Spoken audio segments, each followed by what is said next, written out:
हिंदवी स्वराज्याचे सरसंस्थापक छत्रपती शिवरायांना मानाचा मुजरा करतो। भारतीय राज्यघटनेचे शिल्पकार भारतरत्न डॉक्टर बाबासाहेब आंबेडकर यांना मानवंदना अर्पित करतो। आजच्या आष्टी उपसा सिंचन योजनेतल्या या कामाच्या भूमिपूजन प्रसंगी मंचावर उपस्थित असलेले राज्याचे जलसंपदा मंत्री राधाकृष्ण विखे पाटीलजी, राज्याच्या पर्यावरण मंत्री पंकजाताई मुंडे आणि या कामामुळे ज्यांचा उल्लेख या तालुक्यामध्ये आधुनिक भगीरथ म्हणून होणार आहे असे आपले लोकप्रिय आमदार सुरेश अण्णा धस, खासदार बजरंग सोनवणेजी, माननीय आमदार प्रकाश अण्णा सोळंके, नमिताताई पुंडरा, संदीपजी क्षीरसागर, विजयराजे पंडित, नारायणाबा पाटील, या ठिकाणी उपस्थित माजी आमदार साहेबराव नाना दरेकर, भीमरावजी धोंडे, लक्ष्मणजी पवार, त्याचप्रमाणे आपले additional chief secretary Shri Deepak Kapoor, या ठिकाणी उपस्थित समीर काझी, शंकर देशमुख, रमजान तांबोळी, दत्ता काकडे, रश्मिताई बागल, श्री गावडे, श्री अविनाश पाठक, श्री जीवने, श्री विजय घोगरे, श्री तिरमनवार, आपण या ठिकाणी ज्यांचा सत्कार केला ती आपल्या खो खो संघाची कर्णधार प्रियंका इंगळे, मोठ्या संख्येनं या ठिकाणी उपस्थित असलेल्या माझ्या सर्व लाडक्या बहिणी आणि उपस्थित सर्व माझ्या शेतकरी बंधूंनो, आज अतिशय आनंदाची गोष्ट आहे की एका महत्त्वाच्या कामाचं भूमिपूजन करण्याकरता आम्ही या ठिकाणी आलो आहोत। आपल्यापैकी अनेकांना माहिती आहे की ज्यावेळी कृष्णा खोऱ्याचं आणि भीमा खोऱ्याचं नियोजन होत होतं त्या नियोजनाच्या वेळी भीमेच्या उपखोऱ्यामध्ये मराठवाड्याचा भाग येतो, त्यामुळे मराठवाड्याला देखील कृष्णा खोऱ्याचं पाणी मिळालं पाहिजे अशा प्रकारचा विचार पुढे आला आणि त्यातून त्या काळामध्ये आमचे नेते गोपीनाथराव मुंडेजी असतील किंवा मराठवाड्यातले अनेक नेते या सगळ्यांनी विशेष प्रयत्न करून कृष्णा खोऱ्यातनं 23 TMC पाणी हे मराठवाड्याला मिळालं पाहिजे अशा प्रकारचा निर्णय केला। दुर्दैवाने त्यानंतर काही कारणाने तो निर्णय योग्य प्रकारे त्या ठिकाणी इम्प्लिमेंट झाला नाही आणि मग त्याच्या पाठपुरावा सुरू झाला।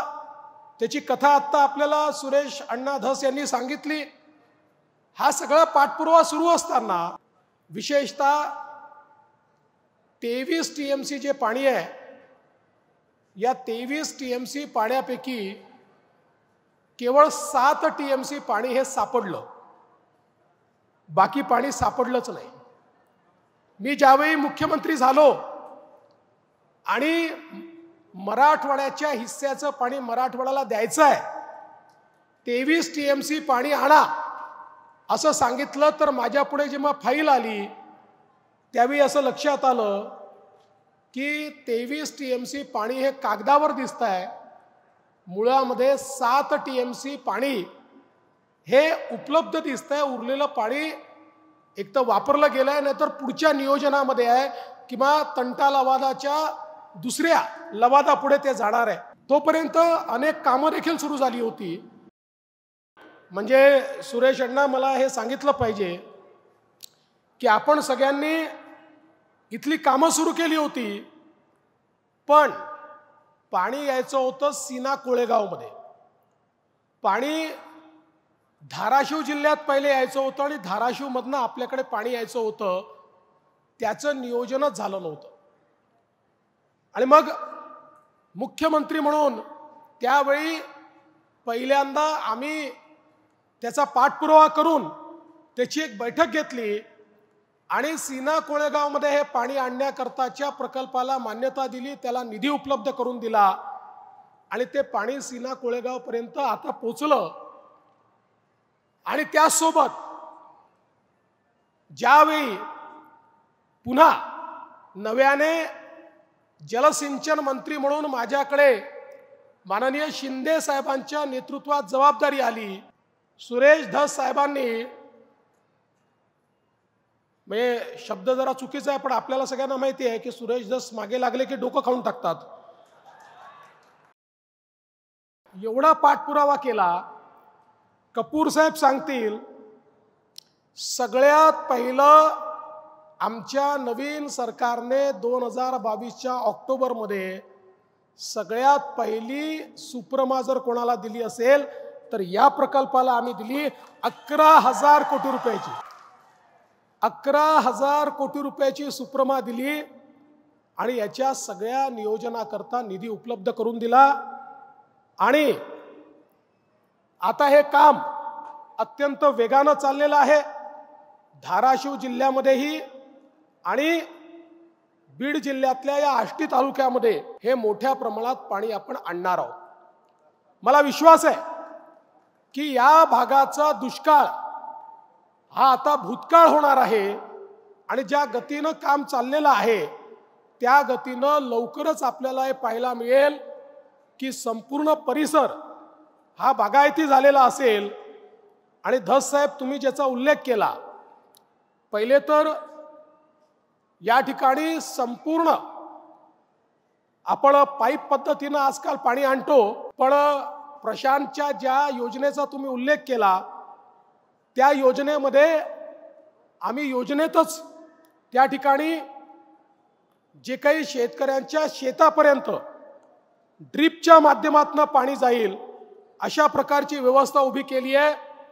मी कपूर साहेबांना या ठिकाणी विनंती करतो की या योजनेमध्येही आपण पाण्याचा महत्तम वापर झाला पाहिजे या दृष्टीनं शेतकऱ्याच्या बांधापर्यंत ड्रिपनी पाणी त्याच्या शेतीमध्ये जाईल अशा प्रकारची योजना ही सोबत तयार करा, जेणेकरून शेतकऱ्यांना आपल्याला फायदा देता येईल। ज्याचा उल्लेख माननीय राधाकृष्ण विखे पाटील साहेबांनी केला, आपल्या लक्षात असेल 2014-15ला प्रचंड मोठा दुष्काळ आपल्या मराठवाड्यामध्ये आणि महाराष्ट्रात पडला आणि या दुष्काळाच्या काळामध्ये जलयुक्त शिवार सारखी योजना आपण सुरू केली, ज्या योजनेमुळे खरं म्हणजे अनेक गावांनी मेहनत करून त्या ठिकाणी मोठं परिवर्तन घडवलं, अनेक गावं पाणीदार झाली आणि हायकोर्टाने अपॉइंट केलेल्या कमिटीने सांगितलं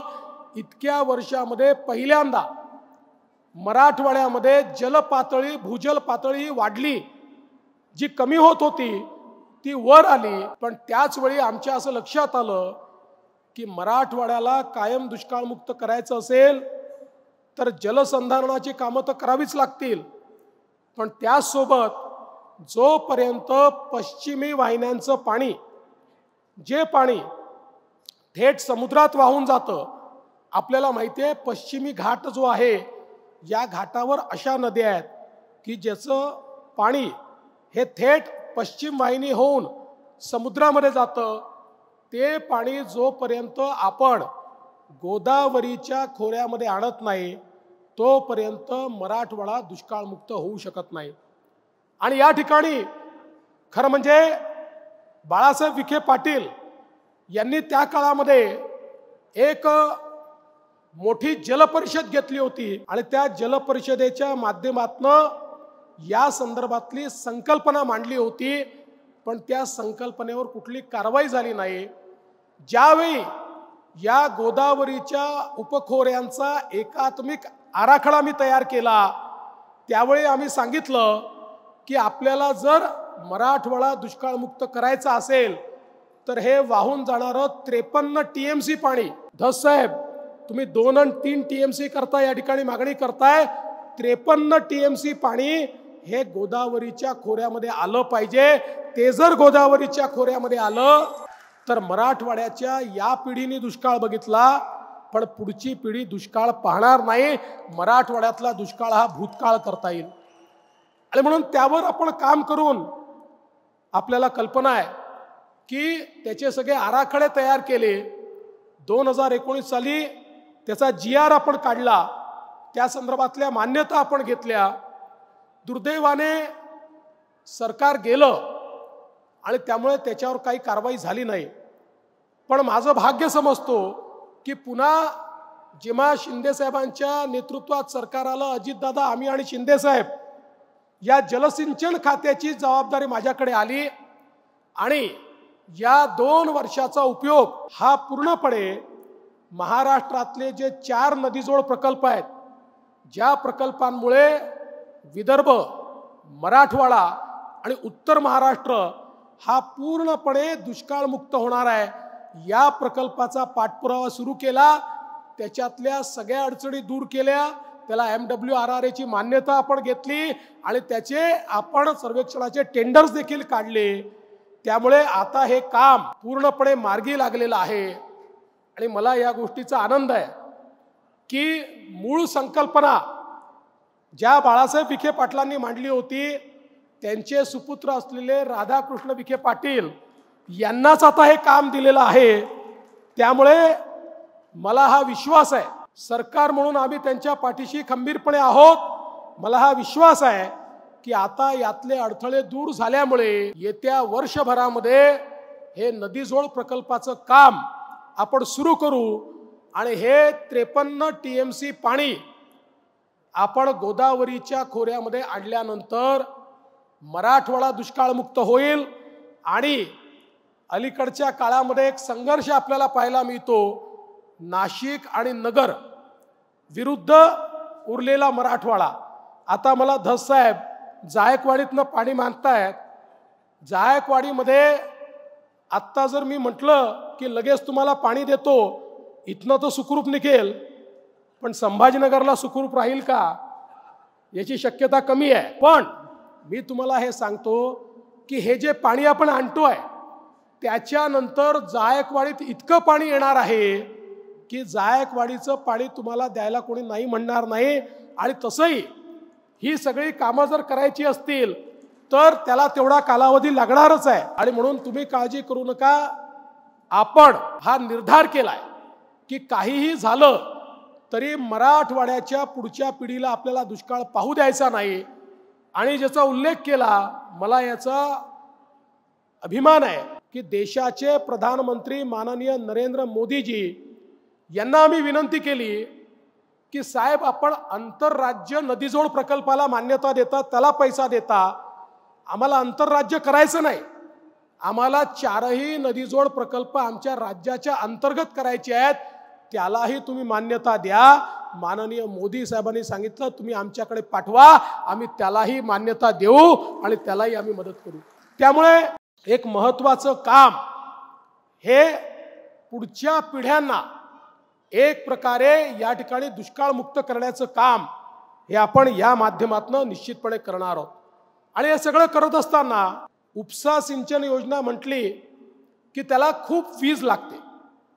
मग त्या विजेचं बिल शेतकऱ्यांनी द्यायचं की ते कोणी द्यायचं, मग ते किती द्यायचं, अशी अडचण तयार होते. म्हणून आपण निर्णय घेतला, राज्यातल्या सगळ्या उपसा सिंचन योजना या आता आपण सोलरवर टाकतो आहे. ही पण उपसा सिंचन योजना जी आहे ही सोलरवर असणार आहे. त्यामुळे या ठिकाणी जो अतिरिक्त बोजा आमच्या शेतकऱ्यांवर उपसा सिंचन योजनेचा येतो तो येणार नाही. आणि ती योजना देखील त्या ठिकाणी, म्हणजे मला माहिती आहे अनेक उपसा सिंचन योजना आहेत, ज्यावेळेस दुष्काळाची वेळ येते किंवा भरून घेण्याची वेळ येते त्यावेळेस मग तिथले आमदार आमच्याकडे येतात, साहेब आमची योजना बंद आहे. का बरं बंद आहे? इलेक्ट्रिसिटीचं बिल भरलं नाही म्हणून बंद आहे. मग ते बिल भरा आणि त्यानंतर ती योजना सुरू करा. आता हे सगळं होणार नाही. या सगळ्या योजना आपण या ठिकाणी सोलरवर टाकतो आहे. आणि एवढंच नाही तर आपल्याला लक्षात असेल, मी 2018 साली सांगितलं होतं की आमच्या शेतकऱ्याला दिवसा 12 तास वीज मिळाली पाहिजे. या दृष्टीनं मुख्यमंत्री सोलर वीज वाहिनी योजना आपण सुरू केली होती. मला सांगताना आनंद वाटतो, महाराष्ट्र हे पहिलं राज्य आहे ज्यांनी शेतकऱ्यांना वीज पुरवठा करण्याकरता स्वतंत्र कंपनी तयार केली आणि या कंपनीच्या अंतर्गत आम्ही 16,000 मेगावॅटचे फीडर जे आहेत याचं सोलरायझेशन करतोय। आपल्या राज्यामध्ये शेतकऱ्यांना एकूण 16,000 मेगावॅट वीज द्यावी लागते। ती सगळी वीज आता सोलरच्या माध्यमातून येणार आहे। 2026च्या डिसेंबर पर्यंत किंवा फार झाला तर मार्च 27 पर्यंत हे सगळे प्रकल्प पूर्ण होतील आणि त्यानंतर आमच्या शेतकऱ्यांना आम्ही 12ही महिने दिवसाची वीज ही त्या ठिकाणी देऊ। आणि सगळ्यात महत्त्वाचं आहे, आपण तर मोफत वीज दिलेलीच आहे, मोफत वीज आपण शेतकऱ्यांना द्यायचा निर्णयच घेतलेला आहे। पण आता हे झाल्यामुळे राज्यावरचा बोजा देखील कमी होणार आहे, कारण आज शेतकऱ्याला आपण जी वीज देतो ती आपल्याला 8 रुपयाला पडते आणि आपण जेव्हा बिल घेत होतो तेव्हा शेतकऱ्याकडनं 1.5 रुपया किंवा 1.25 रुपया घेत होतो, म्हणजे जवळपास 5-5.5 रुपये सबसिडी आपण शेतकऱ्यांना देत होतो।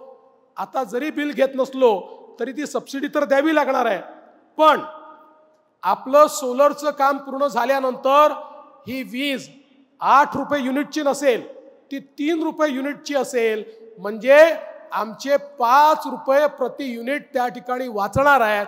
मग आम्ही निर्णय केला हे वाचलेले पैसे काय करायचे, तर आम्ही निर्णय केला की यातनं जे घरगुती आणि औद्योगिक वापराची बिलं आहेत ती बिलं आपण कमी करूया।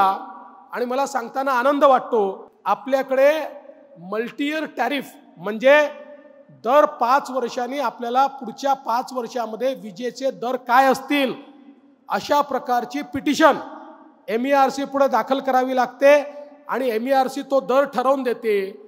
गेल्या MERC तयार झाल्यापासनं असं एकही वर्ष नाही आहे की ज्या वर्षी आपण भाव वाढवलेले नाहीत, कारण त्याचा नियमच आहे की तुमचा जेवढा खर्च आहे तेवढे पैसे वसूल झाले पाहिजेत। तुम्ही नाही वाढवलं तर MERC भाव वाढवून देते। मागच्या काळामध्ये दरवर्षी 9% आपण भाववाढ केली, पण आत्ताच आमच्या विद्युत विभागाने पुढच्या 5 वर्षाचे त्या ठिकाणी आपले विजेचे दर काय असतील याची पिटिशन दाखल केली आणि मला सांगताना आनंद वाटतो, पुढचे 5ही वर्ष दरवर्षी आम्ही विजेचे भाव कमी करत जाणार आहे। घरगुती विजेचे भाव आणि या ठिकाणी औद्योगिक विजेचे भाव देखील आम्ही कमी करत जाणार आहोत, कारण या सगळ्या शेतकरी कंपनीमुळे आपली मोठ्या प्रमाणात जवळपास 90,000 कोटी रुपयाची बचत ही त्या ठिकाणी होते। त्यामुळे मोठ्या प्रमाणात त्याचा दिलासा हा आपण आपल्या सामान्य ग्राहकांना देखील देतो। आणि म्हणून मी आपल्याला एवढंच सांगू इच्छितो, आपलं सरकार हे सामान्य माणसाच्या शेतकऱ्याच्या पाठीशी उभं आहे आणि या ठिकाणी त्यांच्या जीवनामध्ये परिवर्तन झालं पाहिजे। वर्षानुवर्ष जो भाग दुष्काळी आहे, मला आज सांगताना आनंद वाटतो, पश्चिम महाराष्ट्रातला माणसारखा भाग, ज्या माण देशावर अनेक कथा कादंबऱ्या गेल्या, 50 वर्षात लिहिल्या गेल्या आणि 50 वर्षातली कुठली कादंबरी तुम्ही उचलून बघा, त्या कादंबरीमध्ये माण देशातल्या दुष्काळावरच त्या ठिकाणी लिहिलं गेलं। पण आज त्या माण देशाचा दुष्काळ आपण पूर्ण संपवला। आज संपूर्ण माण हे पाणीदार झालेलं आहे आणि तिथल्या शेतकऱ्याच्या शेतीमध्ये आणि गावकऱ्याच्या घरामध्ये पिण्याचं पाणी हे आपण पोहोचवलंय। तेच चित्र आपल्याला या मराठवाड्यात उभं करायचं आहे आणि म्हणून मला असं वाटतं की आजचा जो हा कार्यक्रम आहे, हा कार्यक्रम या दृष्टीने अत्यंत महत्त्वाचा आहे। आपलं जे पाणी हक्काचं आहे ते हक्काचं पाणी या ठिकाणी पोहोचवण्याचं काम हे सुरेश धस, तुम्ही आणि अनेक लोकांनी याच्यामध्ये हातभार लावला, या सगळ्यांनी पोहोचवलं। मी तुम्हाला पुन्हा एकदा हा विश्वास देतो की या ठिकाणी खऱ्या अर्थानं या ठिकाणी सुरेश दासांनी मला चिठ्ठी दिलीच आहे 3 TMC ची। मी तुम्हाला विश्वास देतो की काळजी करू नका, जसं हे काम न होणार प्रयत्न आपण सगळ्यांनी केले, तुम्ही केले म्हणून झालं, पुढचंही काम निश्चितपणे करू आणि या मराठवाड्यातल्या कानाकोपऱ्यामध्ये या ठिकाणी निश्चितपणे हे पाणी आपण पोहोचवू।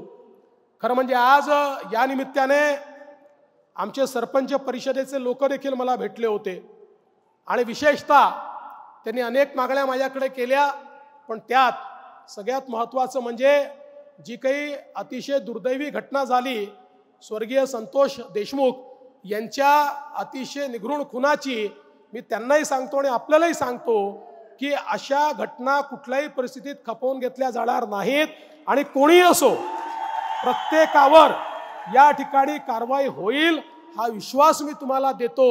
आणि माझी बीडच्या जनतेला विनंती आहे, आपण सगळे छत्रपती शिवरायांचे मावळे आहोत। छत्रपती शिवरायांनी 18 पगड जातींना एकत्रित करून स्वराज्याची स्थापना केली। आपल्यालाही अशाच प्रकारे सगळ्यांना एकत्रितपणे या ठिकाणी नांदायचं आहे आणि एक नवीन बीड आपण तयार करू। एक जो इतिहास बीडचा धस साहेबांनी सांगितला, ताईंनी सांगितला, एवढी मोठे मोठे लोक या बीडनी आपल्याला दिलेले आहेत, तोच इतिहास पुढे जाईल आणि एक गौरवशाली अशा प्रकारच्या बीडचा इतिहास तयार करण्याकरता आपल्या सगळ्यांचे जे प्रयत्न आहेत त्या प्रयत्नांच्या पाठीशी मी देखील ठामपणे उभा राहील एवढंच या निमित्ताने सांगतो। पुन्हा एकदा आपलं सगळ्यांचं अतिशय मनापासून अभिनंदन करतो आणि माझं बोलणं संपवतो। धन्यवाद। जय हिंद, जय महाराष्ट्र।